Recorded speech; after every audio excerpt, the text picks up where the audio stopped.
the Titans, the Mount Rushmore of players we all know the names of. Tom Brady, Peyton Manning, Aaron Rodgers. Then there are the Giants hoping to join this group. Patrick Mahomes, Josh Allen, Lamar Jackson.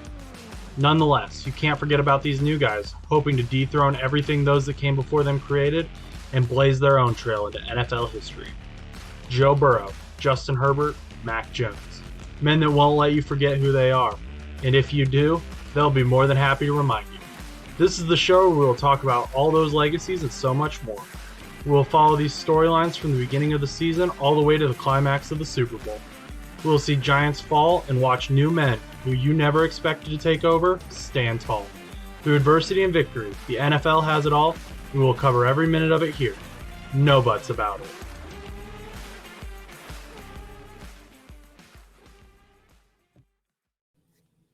And it'll give us a countdown. 5, 4, 3, 2, 1. And welcome back to No Buts About It. It is January 18th, Wednesday. And we are back once again with Andrew Gillis, who is a beat reporter who covers the Cincinnati Bengals for Cleveland.com. And he is also a member of the Strictly Stripes podcast. And Andrew, I'm just going to get right into it. What are the odds that Alex Kappa or Jonah Williams are back to play against the Buffalo Bills? Or probably like 2%. I would say Jonah would be the guy if you're looking at who could play. I think you're at 0%. I don't see both of them playing. Jonah, typically Zach Taylor is like every NFL coach kind of guarded with the way that he describes injuries, and like everybody, I kind of laugh at it. If I was an NFL head coach, I don't think I'd be honest once.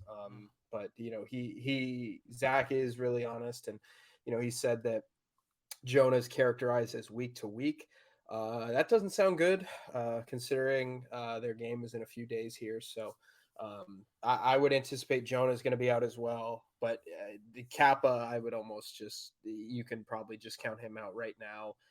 Jonah Williams, probably the same thing. But we'll see tomorrow, which is Thursday. But I would anticipate both of them are on the shelf once again. So should fans be worried about Jackson Carman then? I mean, he's had some issues in the past. I think when he played in the regular season game against the Ravens, he was only really talked about for him getting in a fight with the Ravens sideline. So, yeah, I think I would be worried about that, but I would also just kind of generally be worried about the offensive line as a whole, because you lose both of your tackles. You lose, your right guard who, really was, I think, a big piece and maybe an underrated piece to the offensive success this year. So you bring in, 3 new guys basically over the last couple of weeks. You have La'el Collins go down against the Patriots. Now Hakeem Adeniji is your right tackle.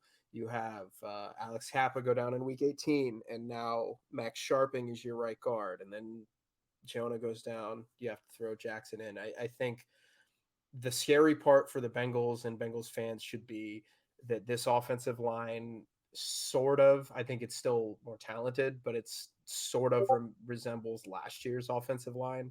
And that's not a place you want to be, considering in last year's divisional game, Joe Burrow got dropped 9 times. right. Yeah. Definitely. And going up against the Bills defense, which I think the Bills defense is a bunch of guys who are underrated at their positions, and they've come together to be extremely good. Like, I personally don't hear a lot of people talking about Jordan Poyer, Ed Oliver, Micah Hyde got hurt, or Milano, the linebacker. I don't ever hear them as like the top guys in their positions, but the Bills defense is very scary in my opinion. It sounds like you do, but do you think that the Bengals offensive line is going to have trouble against that Bills defense? Yeah, I excuse me, I was talking to a couple of the guys today in the locker room, and I was asking, like, week 17's game, can you take anything like from that? I mean, they ran, I don't know, I would have to look. They ran like 8 plays maybe offensively before the game got stopped. So, can you take anything from that? Well, some of the guys were saying, hey, th- they typically don't blitz a lot. The Bills, if you kind of look at blitz rate across the league, uh, they're one of the most conservative teams. They don't send more than four a lot, but they did against the Bengals on that Monday night game. So I think you're gonna. I mean, listen, like I get it. Like if I was the defensive coordinator for the Bills right now, I'd be kind of licking my chops, saying, okay, we're gonna send Edmonds and Milano and Bernard. We're gonna go after those guys, and we're gonna see, can these guys hold up. I think the dream for the Bills would be, if you can get home with Lawson and Rousseau and stuff like that, because their interior line is really good. Ed Oliver, he's a little smaller, faster guy, but Daquan Jones, Jordan Phillips, Tim Settle, like those are big boys in the middle, and they're tough to move. So I think the concern is pretty prevalent for the offensive line, and if the Bills can get home with four, like Yeah. that's not gonna be good. So losing Von Miller obviously hurt him, but they're still pretty talented. You still don't have Micah Hyde; he's not gonna play. Those are two kind of breaks in the Bills or the Bengals direction, but yeah, I mean, they're still really talented. They're still really good. Their DVOA numbers against the run are really good. So I mean, the Bengals, you don't want to say abandon the run, or they have abandoned the run, but you almost just say screw it. Like Hmm. you just kind of have to go out there and air it out. Right.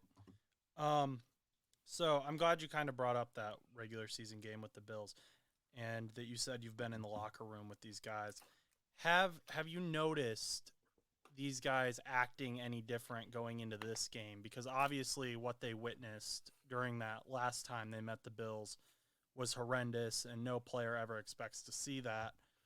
Um, have you noticed any change in any of the players' like demeanor or preparing differently for this game?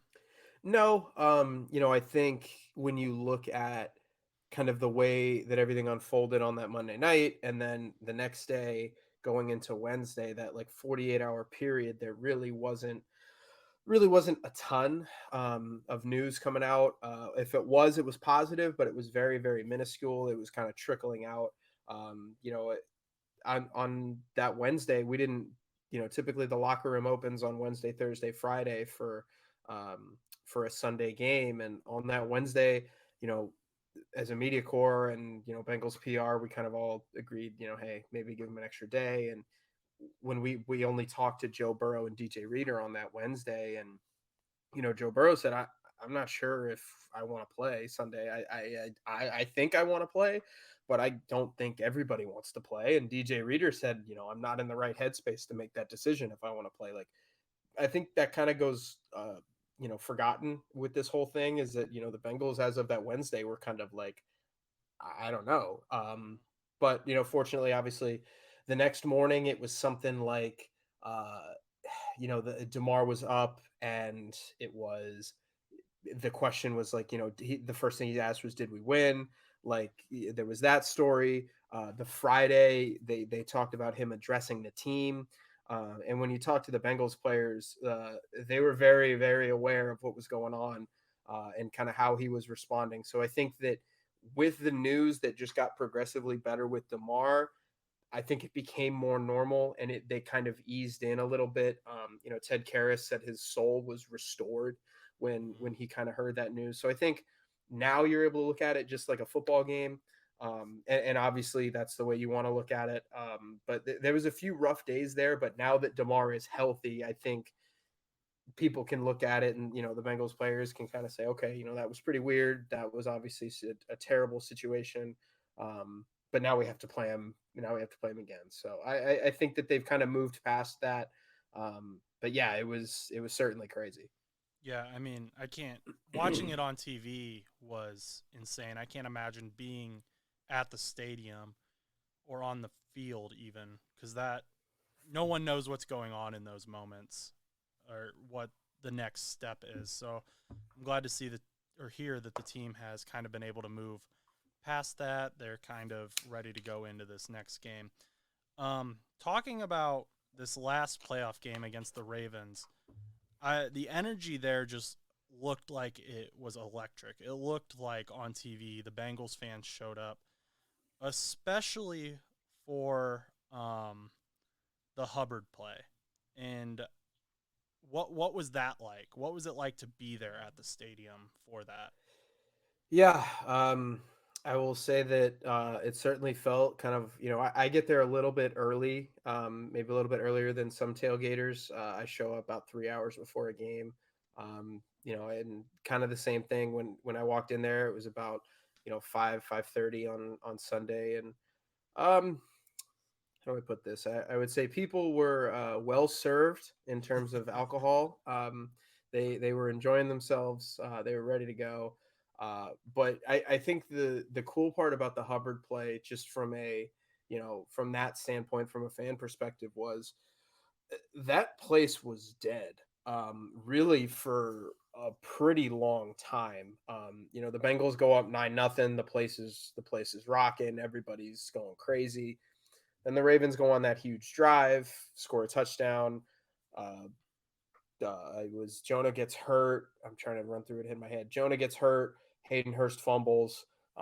Ravens take over. They take the lead before half, and then you get into the third quarter, and there's really not a ton of energy there. Um, obviously the Bengals scored there, but it just kind of was really dead. And then Huntley takes off the end zone, gets knocked out at the one, and you're thinking, okay, like bare minimum here, Bengals are going to be down with 10 minutes left in the game, and Hubbard, obviously gets just what a lucky bounce. You don't want to say that play was lucky, but the ball bouncing right into his arms was something. And then that part was lucky. The Logan Wilson punching the ball out, Jermaine Pratt standing him up, Von Bell the play before, Jesse Bates the play before that, kind of all of that built together was not luck.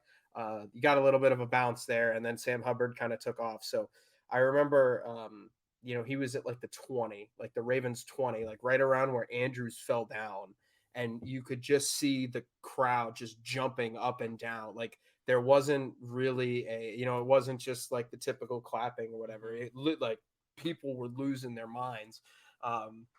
And that was cool to see. I think people have kind of looked back at that moment over the last few days and kind of understood what that was.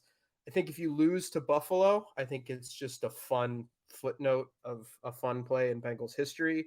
Um, but if this team keeps winning, like if you beat Buffalo, go to the Super Bowl, God forbid, win the Super Bowl, I think that play is going to have a completely different meaning and completely different feeling for a lot of Bengals fans. What what do you call that play? We kind of talked about. So yeah. So it's the fumble in the jungle. There are Okay. people that say the Hubbard yard dash. There are people that say the immaculate rejection. No, it's the fumble in the jungle. And I understand. Ben Baby pointed this out on Twitter that I understand that fumble in the jungle could also be Mm-hmm. Jeremy Hill's fumble against Yep. the Steelers, but no, Yeah. the fumble in the jungle is Hubbard's return. That's what it should be called. So I personally preferred the Hubbard yard dash. I think Chuss wanted the immaculate rejection or the fumble in the jungle. Hmm. I mean, both were fine. It was just funny because whenever I mentioned the fumble in the jungle, um Josh mentioned that it had a bad underlying tone to it, Right. and I said no. For me, that's a good tone because coming from a Steelers fan, it's probably a good thing.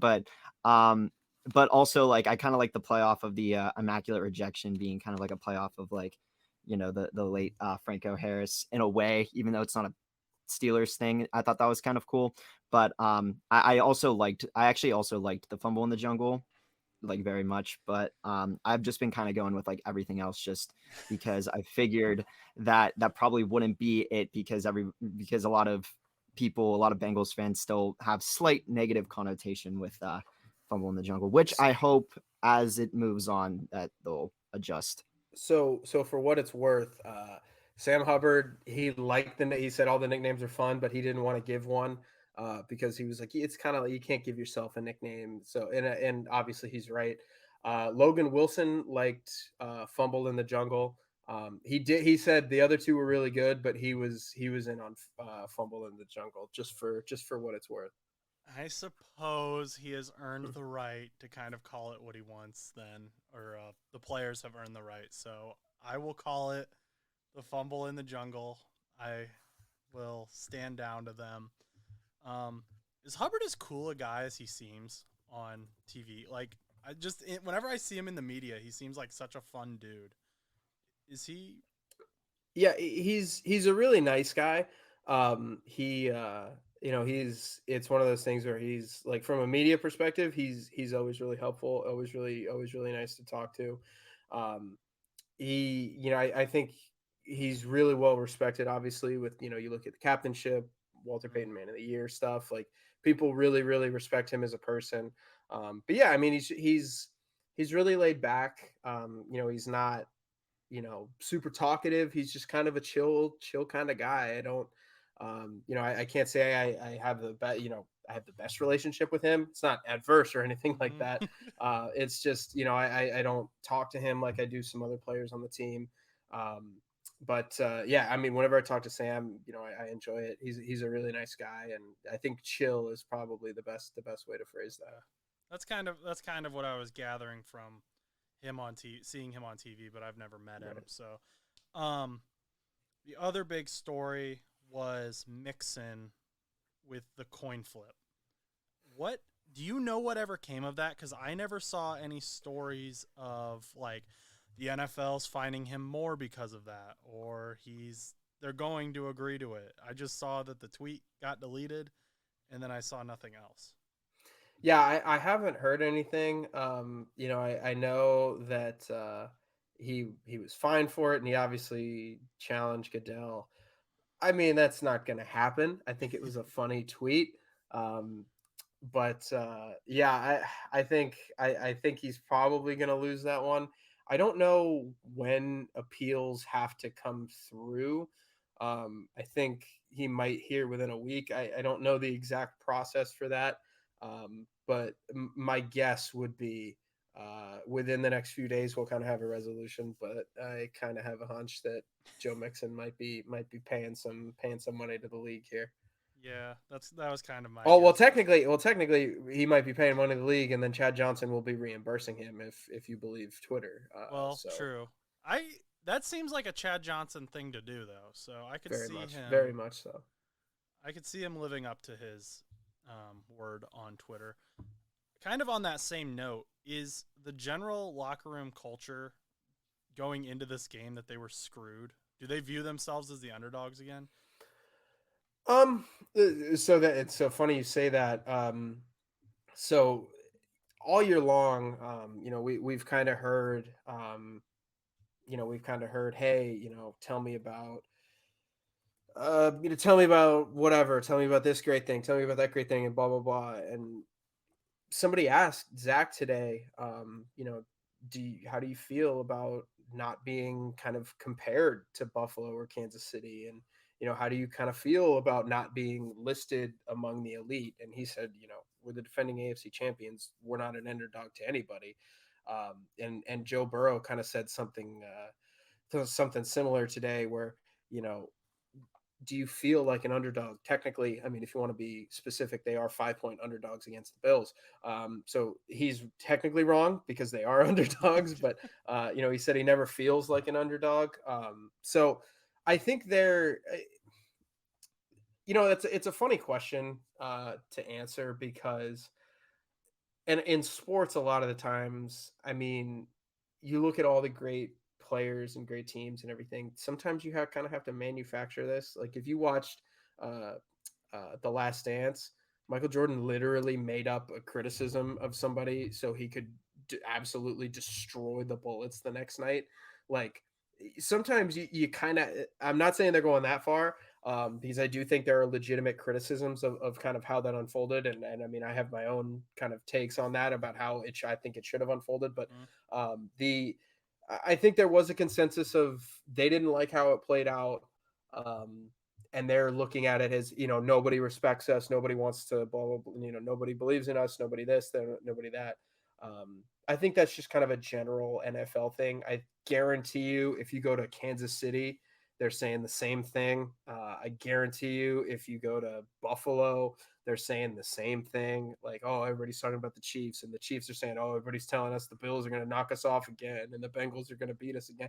Like, everybody kind of has that. So I think, the Bengals, their mantra all year has been they got to play us, and I think part of that is just hey, look, we're really good too, and we belong with every team in the league, and yeah, I think they are a little kind of miffed at how everything happened, but they certainly are not viewing themselves as an underdog. But I think they're trying to let that kind of fuel them. I know it's a complicated mind game that you have to play, so I hope that made sense. That did make sense. I just know I've seen a lot on Twitter of people being like, Bills and Chiefs fans, you're good to buy your AFC Championship tickets for Atlanta. Like, book your plane to Atlanta already because they're going. Don't worry about it. And if I'm a Bengals player, that would be annoying me. Yeah, I don't know. Like, I think there's legitimate criticisms of how the last couple of weeks have kind of unfolded. My kind of answer to all of this was two things. Like, if you're gonna give the Ravens the coin flip opportunity, then you need to give the Bills and the Bengals that coin flip opportunity. If you're gonna give the Ravens that chance because hey, they lost a chance to win the AFC North, well then you could argue that this game should be at a neutral site. But if you're not going to be at a neutral site for Bills Bengals, then week 18 should not have mattered for the Bengals. They should have been the 3 seed no matter what, unless obviously Buffalo lost and they won. So to me, I think it was one or the other. I don't think I have seen a little bit of this. I don't think the league is out to get the Bengals. I don't think the league is conspiring to try and get Kansas City, Buffalo in the AFC Championship game. I don't believe that because it's like it's not. First off, it's not like Kansas City and Buffalo are huge markets anyway. Right. But second off, the league loves Joe Burrow. The league loves marketing Joe Burrow, and Joe Burrow is one of the league's most marketable players, and rightfully so. He's a really he's got that kind of swagger to him, and people really like watching him, and people love the cigar videos and stuff like that. So I don't think that there's anything major going on like that with the league. So I just want to clear that up for fans. But there's nothing, there's no conspiracy. But I do think the Bengals have a gripe, and I mean you're at the final 8. Like, the Bengals are gonna roll into Buffalo, and they're looking at it as we're gonna win, and I don't think that that's necessary. Like, there are some people every year, some player or some team will say, oh yeah, we're gonna beat them, we're gonna win, and people will get all huffy puffy about it. What's he supposed to say? Like, of course they think they're gonna win. So I've never bought into that. Chris might remember this a few years, like this was like when the Patriots were undefeated. There was a Steelers DB who was like, we're gonna beat the Patriots, and everybody got all upset about it and everything. I was like, what the hell's he supposed to say? Of course he thinks they're gonna win. So like, the Bengals think they're gonna win, and I think they are doing their best to use whatever motivation is at their disposal. I mean, yeah, that all makes sense. I mean, yeah, that's true. Every year there's a player, and yeah, they're not going to say that they're going to lose because that'd be right. Stupid. Exactly. One final question for you, and I have no idea if you'll be able to answer this, but a lot of people have been asking me. Have you heard any discussion about whether it's possible to keep T. Higgins along with Joe Burrow and Jamar Chase? No. So you can't negotiate with them until the end of the season. But I think if I were to kind of be running the show here, or at least be predicting what I think is going to happen, you've got to get the biggest puzzle piece in first, and that's obviously Joe Burrow. He's got the huge contract. You want to get that guy settled in, and kind of, we know what his cap hit's going to be. We can kind of project out what the cap is going to be. You've got to do all of that math, and it's a lot easier to do because you'd rather do that and then try to get Higgins on board than say, okay, Higgins is on board and now we have to fit Joe in, and then, oh God, maybe we shouldn't have done this one thing that we did. So I think it's still early. Hopefully in the offseason you start to hear a little bit more about what could go on. But I think the number one course of action obviously is you essentially hand Joe Burrow a blank check, and then you try to figure everything else out. I mean, I know guys in the locker room love T. I know the coaches love T. I know they would love to keep T. But you also got to understand that you got to pay Jamar. Like, you're going to have to pay Jamar, top 5 money when he comes up. Can you afford to pay? Joe Burrow is going to probably set the quarterback record. Maybe he's got less than Mahomes, maybe, but you're going to pay Joe Burrow is going to have at the very minimum a top 3 contract at quarterback. Jamar is going to be a top 5 receiver in terms of contract. Then you get to T, and it's okay. Can we pay a guy a top? Like, can we pay 2 top 10 receivers? I don't know. We'll have to figure out how that math works. But I know they've got him because he got drafted in 20. So you got 20, 21, 22. Then you're going into contract year with T. So I would be stunned if he's not on the team next year because this team wants to win, and you don't do that by trading away your best players. But kind of after that, we're just going to have to see. Yeah, I mean, 2020 was such a great draft with Burrow and Higgins and Logan Wilson. I'm pretty sure Logan Wilson is 2020. I think he was the believe so. 3rd round pick. Could be wrong. But at the same time. Yes, he was. So you went Burrow, Higgins, Wilson. And then, I mean, if you want to play it out, you went Akeem Davis-Gaither in the 4th round, who's a nice little role player. Mm-hmm.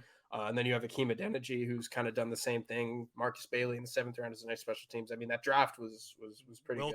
Mitchell Wilcox was that same draft. Right. Yeah, so, 2020, greatest draft in Bengals history. But now all these contracts come up, and I have seen, and in my dream world, this is what happens. Burrow takes a pay cut to kind of help them out and keep all these guys. Do you think that there's any likelihood of that happening based on what you know of these people? I mean, I will admit I don't know really anything on this topic right now. We haven't really hit that point of the year yet. So this is just me speculating. This is just me guessing. You lean no, just because there's if you kind of look at it, there's really been one guy in NFL history who's taken a significant pay cut, and it's Tom Brady. And the reason Tom Brady is able to do that is because he played for forever, and his wife was making more than he was at the time. She was making $100+ million a year, so money was not. What's an extra $10 million where you can go get 2 or 3 role players? So I would lean no. You never know. I mean, maybe you do one of those things where you get a 12-year deal that maybe a little bit longer length that kind of spreads out the cash a little bit. But you lean no, and then if it happens, it happens, and we'll kind of see from there. So lean no and pray yes. Okay, well, that was last of my questions. I don't know if Chus has any more. Are you good, Chus? I mean, I only have one question just because I was just thinking about this. It's kind of it is Bengals related, but more or less when it comes to playoffs, let's say the Bengals hypothetically beat the Bills, and let's say something crazy happens in Kansas City, right? And we have a Cincinnati Bengals, Jacksonville Jaguars AFC Championship game. I don't know why I was thinking about this, but how do you think that how do you think the game would be in for an AFC Championship in Cincinnati for a game like that? Because at that point, Jacksonville's been so hot. And granted, I think the Bengals could take Jacksonville, but at this point, Jacksonville would have, let's say, knocked off Kansas City, and then Cincinnati would have knocked off Buffalo. How would you say? What would you think about going into that game? Just as a hypothetical, right? Well, I mean, for the atmosphere would be bananas. The Bengals have not hosted a conference championship game since January of 1989. So you're talking about a scenario where the fans are going to be revving to go for that one because, like, again, the Bills and the Bengals are both rooting for the Jaguars pretty heavily this weekend because you want a home game. The Bills don't want to go to Atlanta, and the Bengals don't want to go to Kansas City. So yeah, I think it would be a fun matchup. I think it'd be cool to see Trevor Lawrence kind of on that stage, so young into his career, kind of get some new blood up at the top. But I mean, you would have to take the Bengals in that scenario or the Bills in that scenario. I think if the Jaguars win, you can kind of look at what's going to happen in Buffalo on Sunday as a de facto AFC title game. I would be really surprised if the if the Jaguars make it to the Super Bowl. So, yeah, I think that would be an interesting game because you've got a quarterback in Lawrence who, a little bit like Josh Allen, is certainly prone to give you a few. He'll kind of toss the ball up and maybe try and fit a window that he shouldn't. So I think that's kind of where the Bengals could take advantage of. But again, who knows? Maybe the Jaguars get blown up by 40, or maybe Trevor Lawrence looks great in that environment, and you don't really have you don't have a ton of concerns about him going into an AFC Championship game that that's going to be pretty crazy. So I think you would have to pick the Bengals or the Bills going into that game, but I think it'd be cool to see the Jaguars. It was like something like the last like 6 seasons or something. The Bills or the the Chiefs or the Jaguars have played in every AFC Championship game, which I just thought was like a funny little thing because the Jaguars have obviously only made it once, but it's yeah. There's been The Chiefs have done it that many times in a row. well, they did it in. Let's see. That's insane. Yeah, well, I mean, it's Mahomes. I know it's Mahomes, but still, I mean, it's playoffs. Yeah, I'm trying to think here. So you had here. Let me just pull this up. So last year was the Chiefs. 1, 2, 3, 4. So the Chiefs have made it 4. Okay, so it's 5. Excuse me. So the Chiefs have made it the last 4 years because they lost at home in that game to the Patriots. Then they beat the Titans, they beat the Bills, and then they lost to the Bengals. And then the year before all that, before the Chiefs' 4-year run started, that was Patriots Jaguars. Okay. Wow, that's very impressive. I mean, yeah, God, Mahomes. that was Blake Bortles. God, what yeah, it was Blake Bortles, Case Keenum, Nick Foles, and Tom Brady in that. Yeah, those were the 4. Yeah, that was such a weird Jaguars team too. Like they yeah, it was every game felt like a disaster waiting to happen, and then somehow they survived. Yeah, it was a tough year for the Steelers fans, man. Like the Jaguars, we had that home game going in, and for the divisional, and next thing you know, the freaking Jaguars just run all over us. It was 48-45 final. It was just absurd that year. I don't know if I believe it was divisional, but I know that we played them that year, and it was atrocious. It was just atrocious. It was very sad, but I mean, they didn't end up making it that year. But yeah, well, we're gonna let you go because I know you said you had a rough 3 weeks, and yeah, it's been busy. Whenever the off season comes, I will be sad not to be talking about football and covering football anymore. But it'll be nice to take an afternoon walk or do anything other than like I want to start Better Call Saul. Okay. I haven't watched that. There's a few TV shows that I've gotten texts from my friends like, hey, you got to watch this, and I'm like, with what possible time can I do that? So we're hopefully I can see people again and kind of start living my life whenever the Bengals are done. Cool. Well, I hope you enjoy that show, and thank you once again for your time. You still remain somehow posting the Bengals news before the Bengals players do, and before the Bengals themselves post it. I've got your article tabbed up here that you posted at 8:30 on Cleveland.com that I'm going to read. So I forget your Twitter handle. Is it Andrew.Gillis72? No, Andrew_Gillis 70. 70. Okay. Yeah, 70. Yeah, when I made my Gmail, which ends in 72, I was in high school and I was like a sophomore. So I've had that email for like 10 years. And then I just kept my handle because I do the Andrew_Gillis. I was trying every possible number and nothing worked. And I was like, I wonder if my high school football number will work, and it did. So I was like, all right, I'm gonna keep it. So we're gonna roll with that for forever, I think. So it's Andrew_Gillis 70 is your 70, Twitter, yes, Twitter handle. correct. Okay, and then my Twitter handle is Josh_Butts_2001, and the Instagram for the show is NoButts_show. Thank you everyone for listening, and thank you once again, Andrew, for being on the show.